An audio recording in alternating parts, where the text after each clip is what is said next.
Salut, si tu es nouveau ou nouvelle, je me présente, je m'appelle Amandine. J'aime beaucoup parler de Dieu, parler de la foi, et c'est le sujet d'aujourd'hui. I raise a hallelujah in the presence of my enemies. Salut tout le monde, j'espère que vous allez bien par la grâce de Dieu. Aujourd'hui, on se retrouve pour un nouveau sujet de vidéo. On va parler de ce que Jésus a fait à la croix, autrement dit, de l'œuvre achevée de Christ à la croix.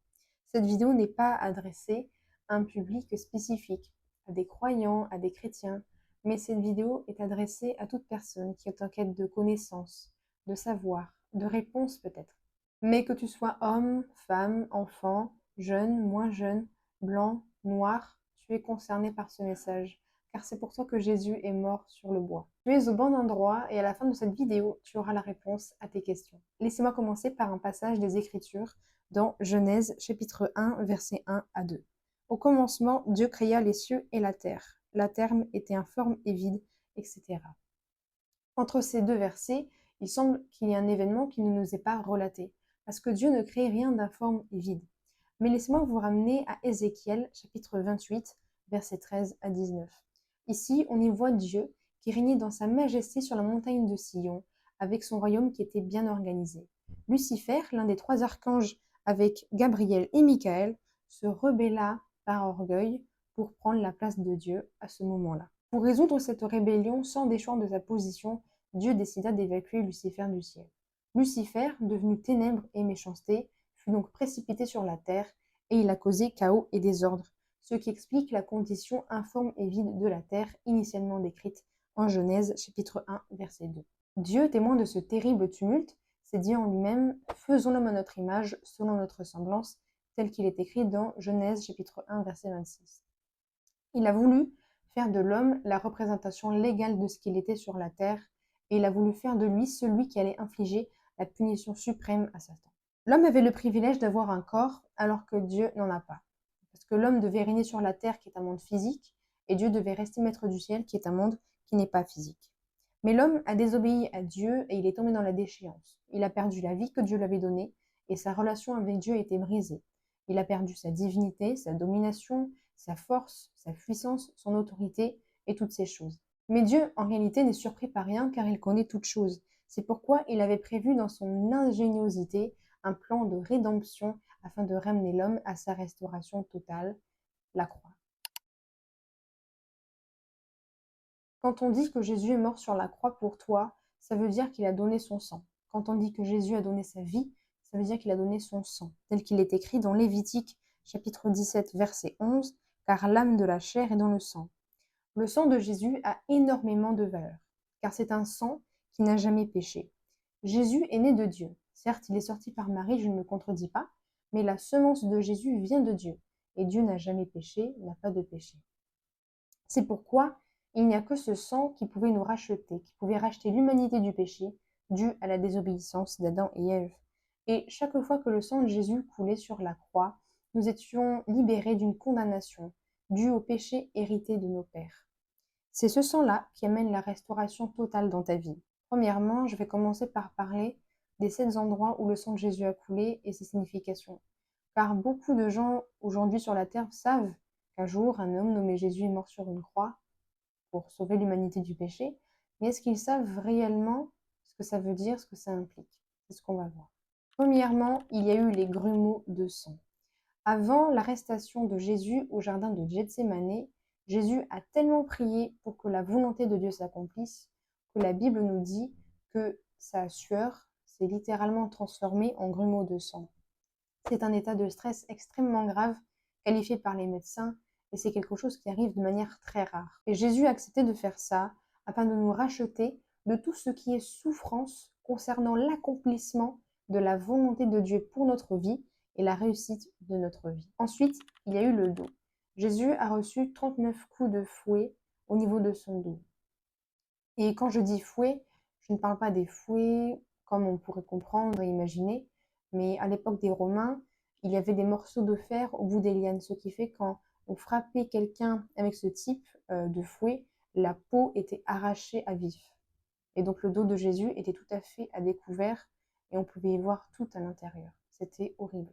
La Bible ne dit pas qu'il y a eu 39 coups, mais 40 coups moins 1, ce qui donne 39. Et Dieu est tellement intelligent. En fait, les médecins ont classifié toutes les maladies qui existent en 39 catégories. En fait, Jésus avait déjà cette vision que peu importe la maladie que tu as, je l'ai portée sur mon dos. Que ce soit un cancer, une maladie incurable, des maux chroniques, une infection, du diabète, de l'endométriose, de la stérilité, peu importe, tu n'as plus à souffrir dans un domaine où Jésus a souffert. C'est une bonne nouvelle pour toi aujourd'hui. Mais ne pas le savoir fait de toi quelqu'un qui va souffrir. Il a donc fait ça afin de nous délivrer de toutes sortes de maladies qui existent. Ensuite, il y a eu la couronne d'épines. Les Romains ont enfoncé une couronne d'épines sur la tête de Jésus. Ça fait que son sang dégoulinait de partout. On lui a enfoncé dans son crâne. Et en fait, en faisant ça, Jésus nous délivrait par son sang de tout ce qui concerne notre tête. Nos systèmes de pensée, la manière dont on pense, nos mauvaises pensées, les oppressions, les maladies mentales et psychologiques, les pertes de mémoire, les limitations et les blocages mentaux qu'on peut avoir afin de nous accorder le renouvellement de l'intelligence, simplement. Ensuite, il y a eu la barbe.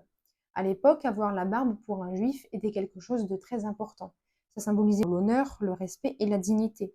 Donc quand on arrache la barbe d'un juif, ça signifie que c'est le déshonneur, le mépris et l'indignité. Et le sang de Jésus a coulé à cet endroit-là, afin que tout ce dont tu avais honte, Dieu puisse te donner sa force, son audace, sa gloire. Ensuite, ça a été au niveau des mains. Jésus a été percé avec des clous au niveau de ses deux mains et de ses pieds. Je vais venir après. Les mains symbolisent l'activité, la productivité, la responsabilité, la force, la richesse, l'autorité, la puissance et tout un tas d'autres choses. Qu'est-ce que ça veut dire? Jésus a accepté de faire cela afin de rendre riche, de rendre bénie l'œuvre de nos mains. Que tout ce que nous entreprenions fonctionne et prospère. Ensuite, ça a été au niveau de ses pieds.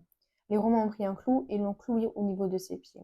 Jésus a accepté de faire cela afin de nous débarrasser de tout ce qui nous empêche de nous déployer par rapport aux blocages et aux limitations qu'on peut avoir dans notre vie. Ça concerne tout ce qui est élargissement et déploiement. La Bible nous dit d'aller et de faire de toutes les nations des disciples. Ça veut dire que nous devons nous étendre et avoir davantage d'influence sur la terre, sur le territoire où Dieu nous a établis. Dans le monde d'aujourd'hui, il existe 7 domaines d'influence, 7 sphères d'influence majeures. Donc il y a la famille, l'économie, le gouvernement, la religion, l'éducation, les médias et la culture. Et en tant que croyants, Dieu souhaite que nous puissions entreprendre dans ces domaines et que nous puissions y être productifs pour son royaume. Entreprendre, ça veut dire entrer et prendre. Par exemple, le domaine où Dieu m'a placé, les médias, je suis entrée dans ce domaine et j'ai pris des audiences. Donc Dieu souhaite que nous allions partout sans être limités par quoi que ce soit. Et enfin, il y a eu son côté. Un Romain a pris une perche et l'a plantée au niveau de son côté, au niveau de son cœur. Et la Bible nous dit que de l'eau et du sang en est sorti. Cela symbolisait simplement le fait que Jésus s'est chargé de toutes nos blessures intérieures. Il a accepté de porter cette souffrance en mourant sur une croix. C'était la mort la plus ignoble. Il a fait ça, il était à nu devant tout le monde. C'était le Fils de Dieu. On l'a reçu comment? On s'est moqué de lui, on l'a trahi, on l'a humilié, on l'a dénigré, on l'a frappé. C'est du rejet. Mais en fait, à travers son sang au niveau de son côté, il a accepté de faire ça afin que nous ne ressentions plus le rejet, la tristesse, la honte, la déception, l'abandon, l'amertume et toutes sortes de sentiments qui aujourd'hui polluent le cœur de beaucoup trop d'entre nous. La communion entre Dieu et l'homme a été brisée à cause du péché et ça a amené la mort éternelle, la condamnation à l'enfer.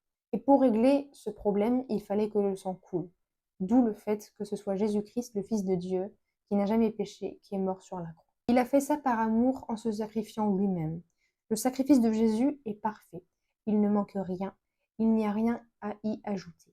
Et Jésus, à travers ce sacrifice, offre une rédemption, un rachat éternel pour toute personne qui ose croire en lui et qui veut le recevoir lui. Jésus est accessible à tout le monde. Jésus n'est pas mort pour les saints, mais il est mort pour les pécheurs. Et Dieu t'aime malgré tes péchés. Dieu t'aime malgré tes manquements. Dieu t'aime malgré tes défauts. Il t'aime sans réfléchir. C'est pourquoi on dit que c'est un amour inconditionnel. C'est un amour qu'on ne comprend pas. D'ailleurs, si tu ne le sais pas, Dieu ne t'aime pas dans son intérêt à lui, mais pour ton intérêt à toi. Lorsque tu l'acceptes vraiment, tu n'es plus la même personne. Et Dieu est intelligent. Dieu qui aime le pécheur ne va pas laisser le pécheur dans sa condition. Il le pardonne, il le sauve, il l'élève, Il le rend grand et puissant car il l'aime. L'amour de Dieu n'est pas un amour en parole mais en action. Il l'a prouvé en donnant Jésus-Christ qu'il a accepté de perdre pendant 3 jours pour récolter une famille, pour récolter une église, pour récolter son épouse. Quiconque peut être sauvé. C'est pourquoi Jésus sur la croix avait les bras ouverts de manière à dire j'accepte tout le monde, j'invite tout le monde, je reçois tout le monde, je ne juge personne. À l'époque, une fois par an, un prêtre entrait dans le sanctuaire et versait le sang d'animaux pour couvrir les péchés du peuple. Cette cérémonie, appelée le jour des expiations, précédait ce que Jésus allait faire en bien plus glorieux. Jean chapitre 1, verset 29. Le lendemain, il vit Jésus s'approcher de lui et dit « Voici l'agneau de Dieu qui enlève le péché du monde. » Le sang des animaux a servi à couvrir les péchés, mais le sang des animaux n'a pas pu ôter le péché. C'est une énorme différence. Le sang de Jésus ne couvre pas les péchés, mais ôte le péché, autrement dit, la racine qui nous pousse à faire le mal, la racine qui a causé la dégradation de l'humanité et la corruption du cœur de l'homme. Hébreux chapitre 10, versets 3 à 4. Mais en réalité, le souvenir des péchés est rappelé chaque année par ces sacrifices, car il est impossible que le sang de taureau et de bouc enlève les péchés. Donc si la mort, la maladie, la malédiction, la pauvreté, et ainsi de suite, ce sont des choses qui ont existé, qui sont entrées par la porte du péché, selon Romains chapitre 5, verset 12, mais que le péché a été ôté, cela n'a plus à rester dans ta vie si tu es né de nouveau. C'est le renouvellement de notre intelligence qui nous permet de comprendre et d'accéder à ces réalités spirituelles. Je vais maintenant énumérer 7 points différents à propos du sang de Jésus associés à des versets clés de la parole de Dieu et en détailler certains. Premièrement, le sang de Jésus nous purifie de tout péché. 1 Jean chapitre 1 verset 7. Mais si nous marchons dans la lumière, tout comme Dieu lui-même est dans la lumière, nous sommes en communion les uns avec les autres, et le sang de Jésus-Christ, son Fils, nous purifie de tout péché. Le pardon de Dieu est extraordinaire. Imagine que la vie est comme un grand cahier où chaque page représente un jour de ta vie, inscrit dessus toutes les fautes que tu as pu commettre.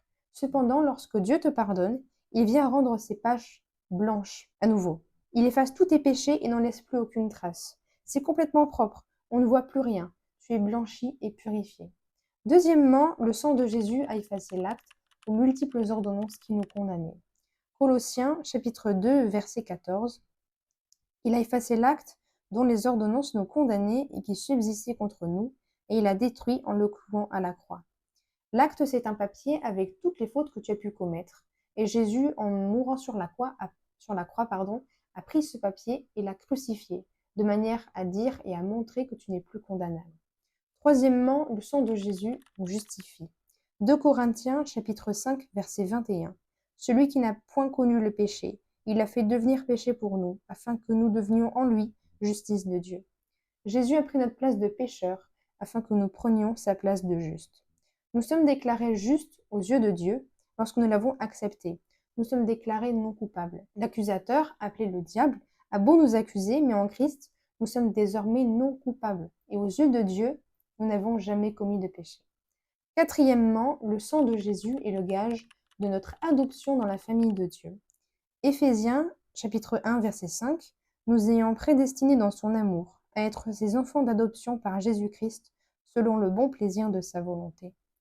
Cinquièmement, le sang de Jésus nous donne accès à Dieu. Hébreux, chapitre 10, verset 19.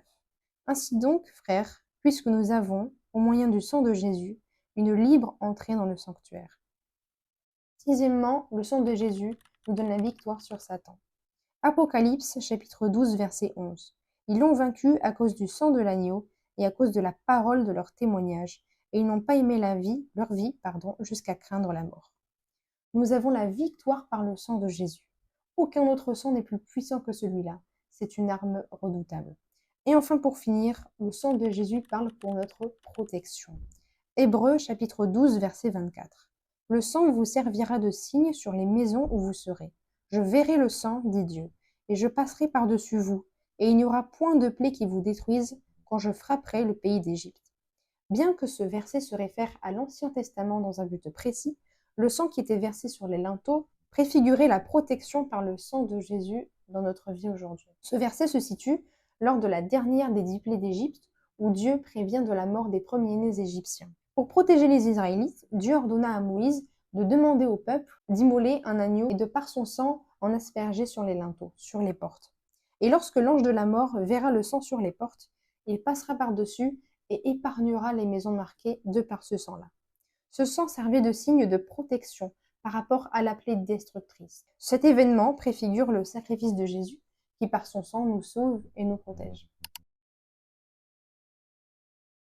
La dernière phrase que Jésus a prononcée avant de rendre l'âme était simple.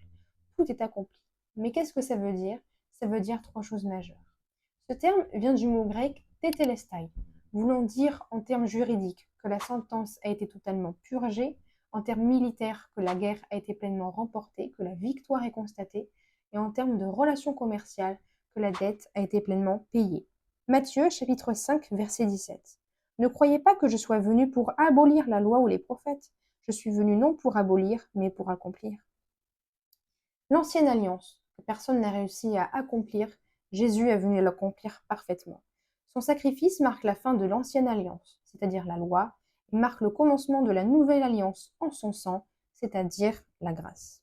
La nouvelle alliance en son sang est symbolisée par le repas du Seigneur, la Sainte Seine, ce repas spirituel que nous prenons en temps de communion les uns avec les autres, nous rappelant l'œuvre achevée de Christ à la croix, que Jésus a d'ailleurs lui-même pris avant la crucifixion avec ses disciples.